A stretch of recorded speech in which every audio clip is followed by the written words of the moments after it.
ओम नमो आदेश शिव गोरखादेश शिव गोरखादेश शिव गोरखादेश। तो प्रेमी भगतजनों, आज के वीडियो का हमारा विषय जो है, जो सब्जेक्ट है, वह है ओम नमः शिवाय मंत्र का। यदि आप एक माला जाप करते हैं, रोज एक माला जाप करते हैं, तो आपको इसका क्या फल मिलता है। तो इस संबंधित वीडियो में मैं आपको अपने निजी अनुभव भी बताऊंगा और जो प्रक्रिया है, जो नियम है, वह भी बताऊंगा कि जिससे आप अपने घर से ही खुद ही ओम नमः शिवाय मंत्र का जाप करके लाभ उठा सके। तो यह ओम नमः शिवाय मंत्र जो है, यह भगवान शिव से संबंधित है और दुनिया में सबसे अधिक जपा जाने वाला मंत्र है। इससे अधिक कोई मंत्र का जाप नहीं होता है। सबसे अधिक ओम नमः शिवाय मंत्र का जाप होता है। और एक चीज मैं बता देता हूं, आपने अब तक पता नहीं कितने जन्म लिए हैं, हजारों हजार लाखों लाखों बार, तो आपने उन जन्मों में भी सबसे अधिक ओम नमः शिवाय मंत्र का ही जाप किया है। तो जो शक्ति, जो सिद्धि इस मंत्र की आपके पिछले जन्मों में थी, यदि वह इस जन्म में भी आप करते हैं तो आपके साथ जुड़ जाती है और जल्दी आपको लाभ मिलता है। इसलिए अनेक जो लोग जानते हैं वह कहते हैं कि ओम नमः शिवाय मंत्र का ही जाप सबसे बेस्ट होता है। खासकर गृहस्थ के लिए, आप चाहे शादीशुदा हैं, चाहे कंवारे हैं, चाहे तलाकशुदा हैं, आप ओम नमः शिवाय मंत्र का जाप कर सकते हैं। कोई भी रोक नहीं है, रुकावट नहीं है। आप किसी भी जाति से हैं, क्योंकि भगवान शिव सबके हैं। आपने शिव की बारात का वीडियो देखा होगा, पढ़ा होगा, सुना होगा। तो उनके बारात में सब साथ चलते थे। उसमें देवता भी चलते, राक्षस भी चलते, बेताल भी चलते, भूत प्रेत जिन मसान भी चलते। सब तरह के लोग शिव जी की बारात में चलते हैं। तो इनके लिए कोई जाति धर्म ऊंच नीच भी मायने नहीं रखता है। गरीब अमीर कोई मायने नहीं रखता है भगवान शिव के लिए, क्योंकि विष्णु के मंदिर तो कोई बिरला सेठ ही बनाता है, लेकिन शिव का मंदिर कोई गरीब ही बना लेता है। गरीब कैसे बना लेता है? एक गोल पत्थर उठाया और किसी झाड़ के नीचे रख दिया और उस पे फूल रख दिया और लोटा से जल दे दिया, वहीं शिव का मंदिर बन जाता है। जबकि विष्णु जी का मंदिर बनाने के लिए तो कोई बिरला सेठ ही बना सकता है, कोई कुंज बिहारी, इस तरह का ही। शिव गरीब के भी हैं, अमीर के भी हैं, उनके लिए यह भी कोई मायने नहीं। हमारा जो टॉपिक है वह है ओम नमः शिवाय मंत्र का एक माला भी यदि आप जाप करते हैं तो उसका आपको क्या फल मिलता है। तो देखिए, मैं आपको बिल्कुल स्टेप बाय स्टेप एक एक चीज बताऊंगा जो आपने जीवन में कभी सुनी नहीं होंगी। सुनेंगे कहाँ से? जिनके पास जाते हैं, जिन्हें भगत समझते, गुरु समझते, उन्हें खुद ही नहीं पता है इन गहराइयों का। वो ऊपर ऊपर की बातें करते हैं, भगवान से तो नीचे की बात करते ही नहीं है।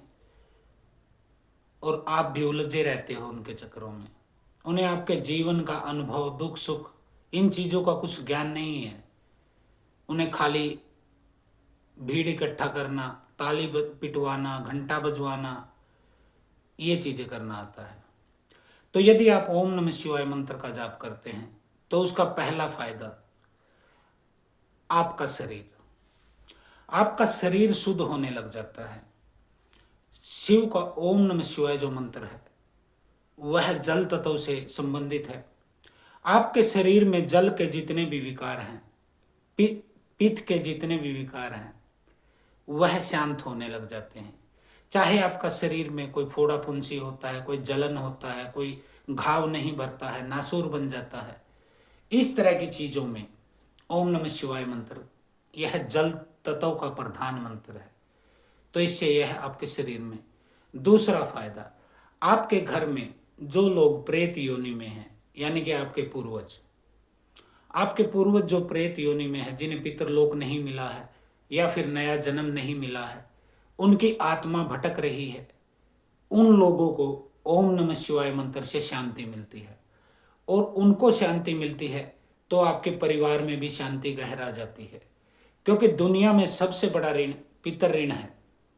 जिसने पितर ऋण का उऋण नहीं हुआ, पितर ऋण को नहीं उतारा, उस व्यक्ति का जीवन पशु समान है, वह जीवित भी मरीज समान है।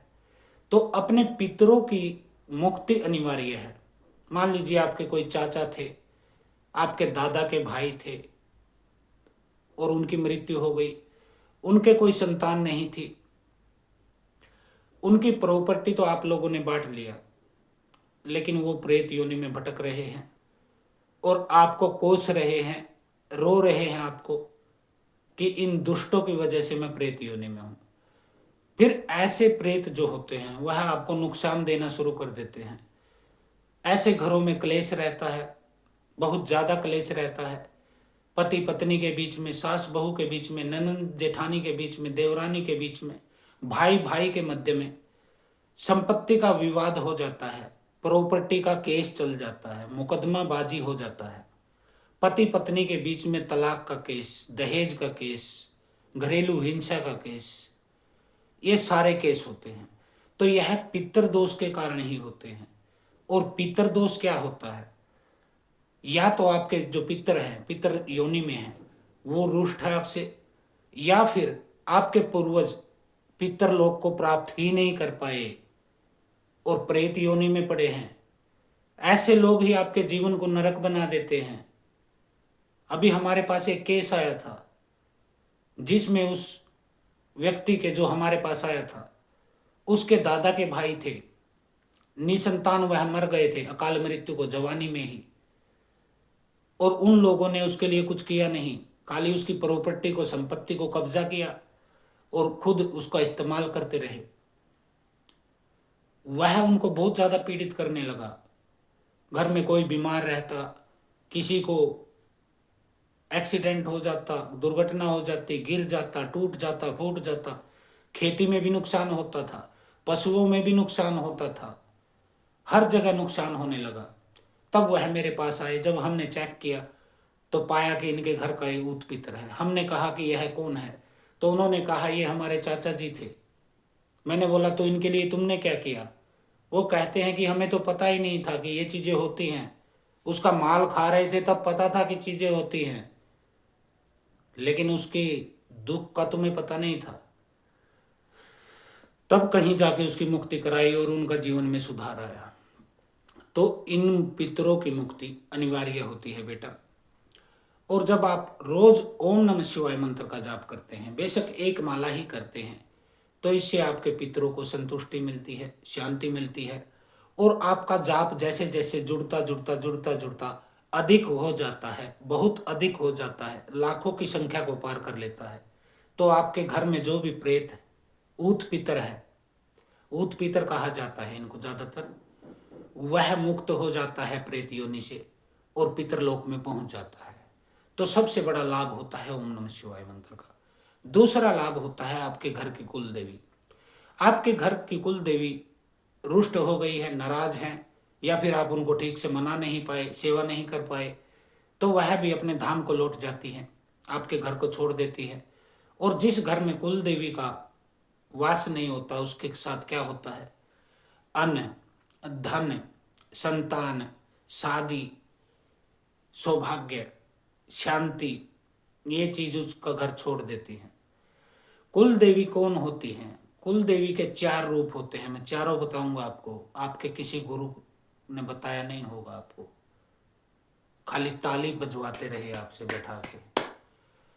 कुल देवी के 4 रूप होते हैं। फर्स्ट रूप होता है अन्नपूर्णा का रूप, जिससे आपके घर में अन्न की वृद्धि होती है, आप भूखे नहीं मरते हैं। आपने देखा होगा ना, कई लोग किचन में उनके कोई ना कोई चीज कम रहती ही रहती है। पत्नी जाती है कटोरा लेके पड़ोसी के पास, कभी सब्जी मांगने, कभी लस्सी मांगने, कभी चाय की पत्ती मांगने, कभी चीनी मांगने, कभी लाल मिर्च मांगने।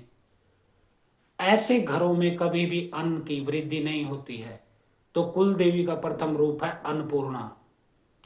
दूसरा रूप क्या है कुल देवी का? सेकंड रूप है उनका लक्ष्मी का रूप, जो धन की वृद्धि करता है। आप ये मत समझना कि लक्ष्मी कोई और है, आपकी कुल देवी का ही दूसरा नंबर का रूप है लक्ष्मी। जिन घरों से कुल देवी रुष्ट हो जाती है उन घरों में लक्ष्मी फिर रहती नहीं है। बेशक आप कितना ही कमाते हैं, लेकिन आपका सारा पैसा कहाँ जाता है बताऊं? डॉक्टरों के पास दवाइयों में, तांत्रिकों के पास, बाबाओं के पास दान दक्षिणा में, इलाज कटाने में, बलि चढ़ाने में।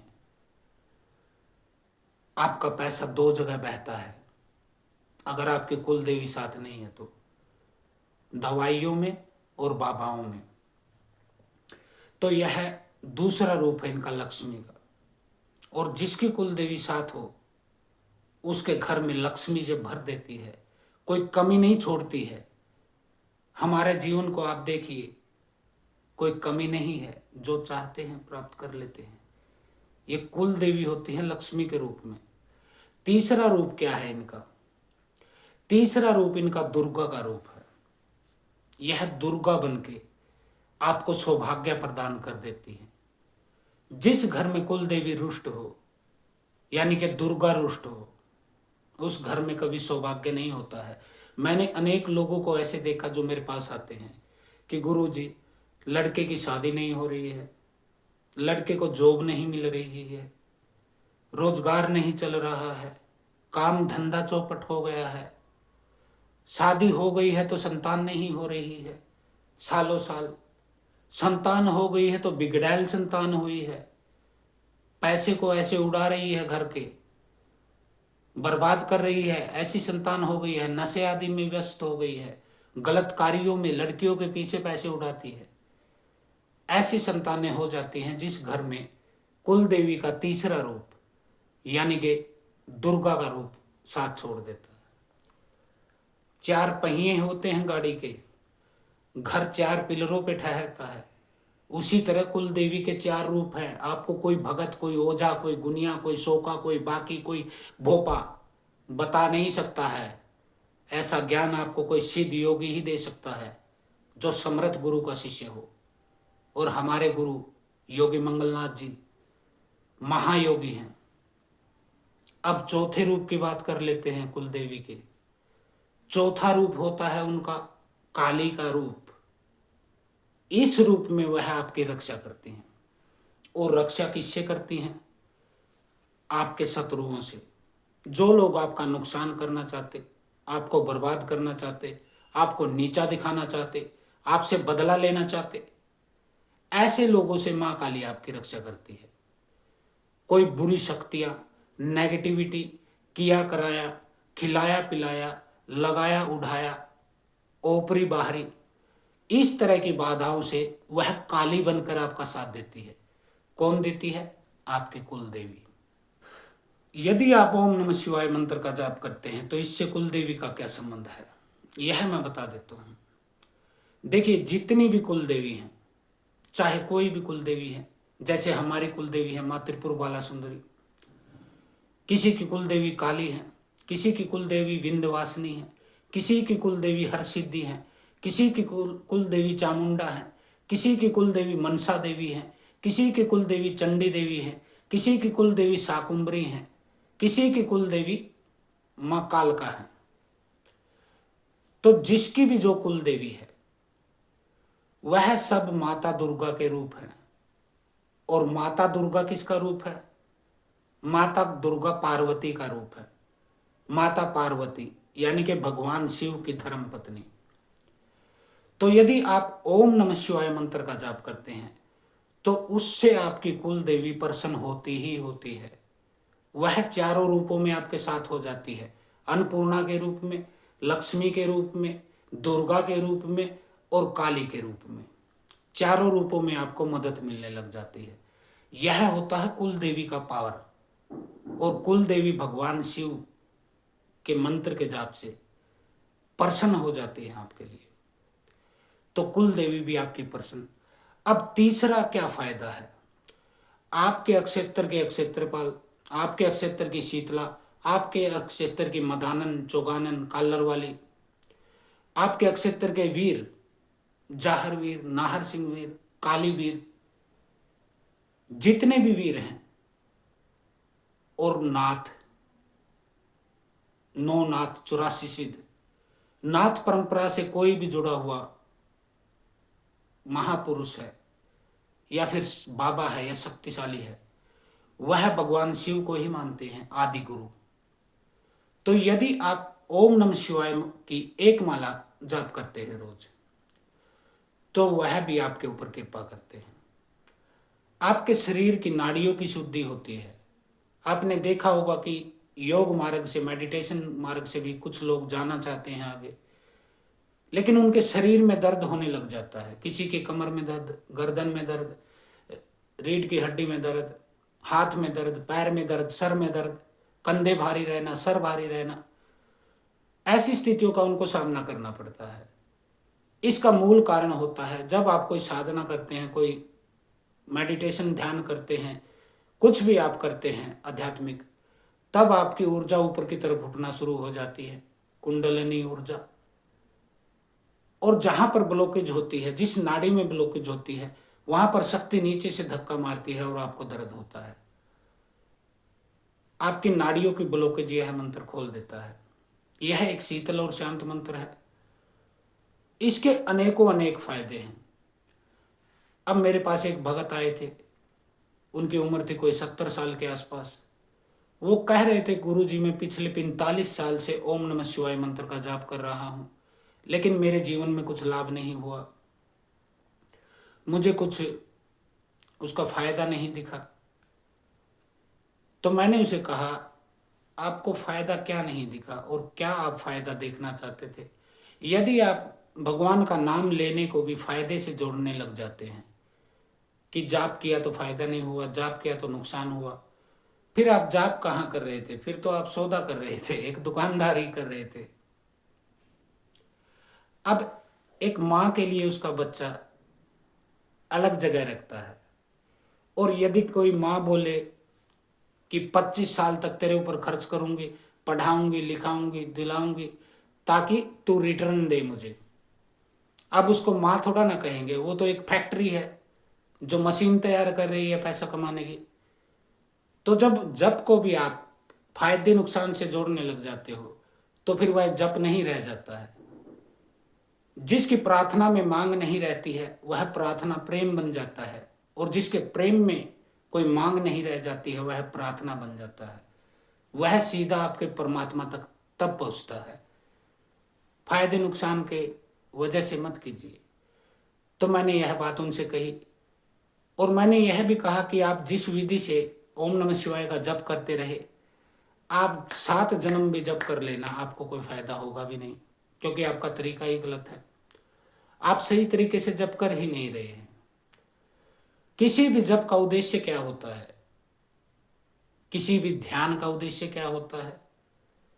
इनका उद्देश्य होता है अपनी ऊर्जा को, कुंडलिनी ऊर्जा को ऊपर की तरफ उठाना, ताकि वह चक्रों को भेदती हुई, खोलती हुई, जागृत करती हुई आज्ञा चक्र तक आए। अब वह जाप कर रहे हैं, ओम नमः शिवाय, ओम नमः शिवाय, ओम नमः शिवाय, ओम नमः शिवाय। जैसे गाड़ी का पेट्रोल खत्म हो जाता है और वो झटके मारती है, यह आपके जाप की विधि है। क्या फायदा मिलेगा आपको? जाप आपको करना चाहिए यौगिक तरीके से, तब कोई ऊर्जा आपके भीतर आएगी।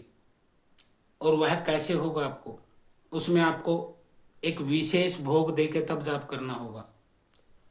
वह मैं बता ही देता हूं बेटा, इतनी टेंशन काहे लेनी है, आप खुद कर लेना, आपको खुद पता चल जाएगा।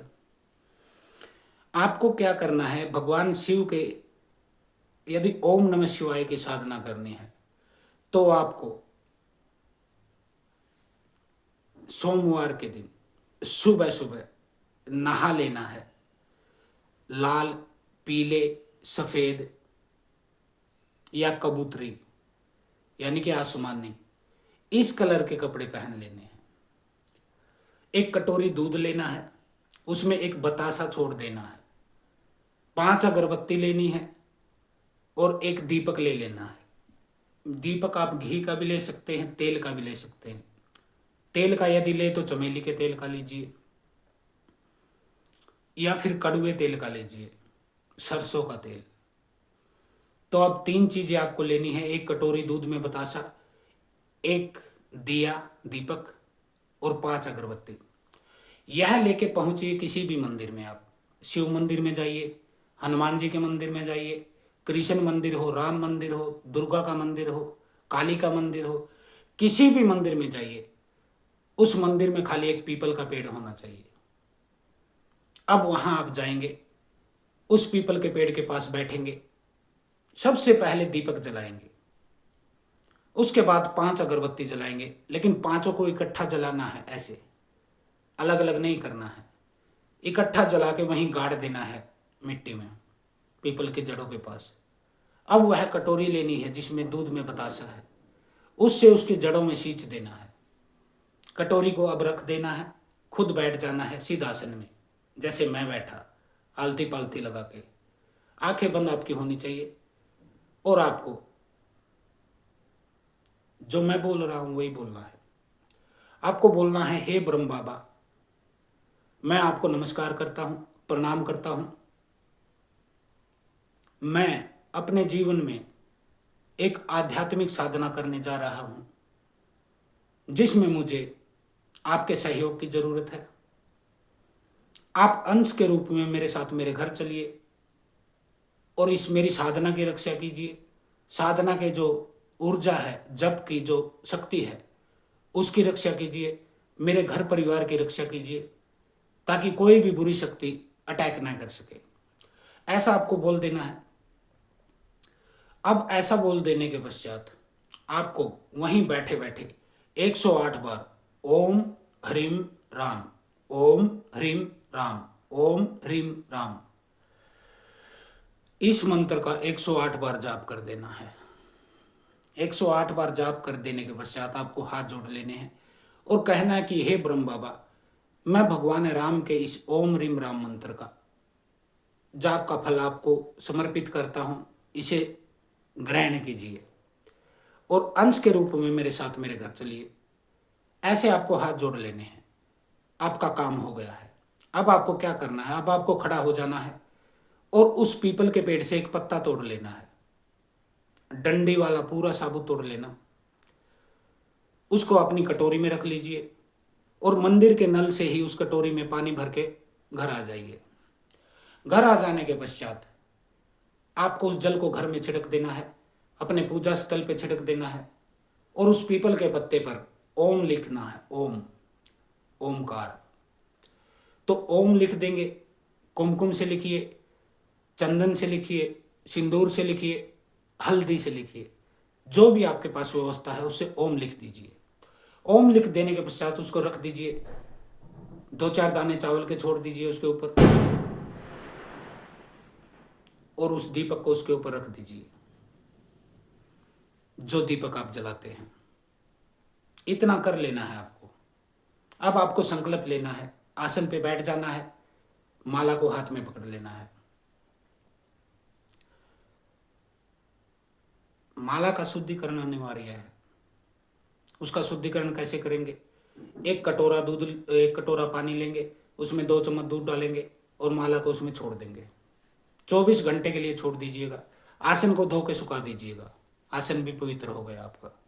अब अगले दिन आपको क्या करना है, जब आप पीपल का पत्ता ले आएंगे, सेट कर लेंगे अपना प्रोग्राम, अब आसन पर आपको बैठ जाना है, हाथ में जल लेना है और प्रार्थना करनी है कि हे पूर्ण परमात्मा, हे भगवान शिव, मैं, अपना नाम लीजिए, पिता का नाम लीजिए, आपका गोत्र बताइए, जहाँ रहते हैं जगह का नाम लीजिए। आज आपको साक्षी मानकर संकल्प लेता हूँ कि आपके ओम नमः शिवाय मंत्र का प्रतिदिन 1 माला जाप करूँगा। देखिए बेटा, आप 1 कीजिएगा या ज़्यादा कीजिए, मुझे नहीं मालूम। अगर मेरे हिसाब से चलना है तो 5 माला कम से कम आपको जाप करना चाहिए। तो आप बोलेंगे कि मैं 5 माला का जाप प्रतिदिन करूँगा। इस जाप का 10% हिस्सा मैं अपने गुरु को समर्पित करता हूँ। आपके चाहे कोई भी गुरु हैं, आप उनका नाम ले दीजिए कि 10% मैं अपने गुरु को समर्पित करता हूँ। जिनका कोई गुरु नहीं है वह मुझे गुरु मानकर मेरा नाम बोल सकता है कि अपने गुरु योगी आनंद जी को समर्पित करता हूँ। उसके पश्चात आपको बोलना है 10% हिस्सा मैं अपने पितरों को समर्पित करता हूँ। आपको अपने पितरों के नाम से 10% बोल देना है। और बाकी 80% हिस्सा मैं भगवान शिव को समर्पित करता हूँ और उनसे प्रार्थना करता हूँ कि मेरे जीवन में ये चीज़ है, वह आप बताएंगे कि आपको करना क्या है। आपको शक्तियाँ प्राप्त करनी है, सिद्धियाँ प्राप्त करनी है, भक्ति प्राप्त करनी है, सुख शांति समृद्धि सौभाग्य स्वास्थ्य, जो कुछ भी आपको प्राप्त करना है वह बताइए कि मुझे इसके लिए यह साधना कर रहा हूँ और इसमें मुझे सिद्धि को प्राप्त करवाइए, यानी कि यह काम सफल कीजिए। तो इस तरह से संकल्प ले लेना है आपको। संकल्प आपने ले लिया, यह पहले दिन ही लेना है। अब रोज आपको सीधा सीधा आना है, दीपक जलाना है, आसन पे बैठना है, आसन पे बैठ के भोग देना है आपको। और भोग आपको क्या देना है, क्योंकि बिना भोग के जो लोग पूजा करते हैं उनका कोई फायदा नहीं है।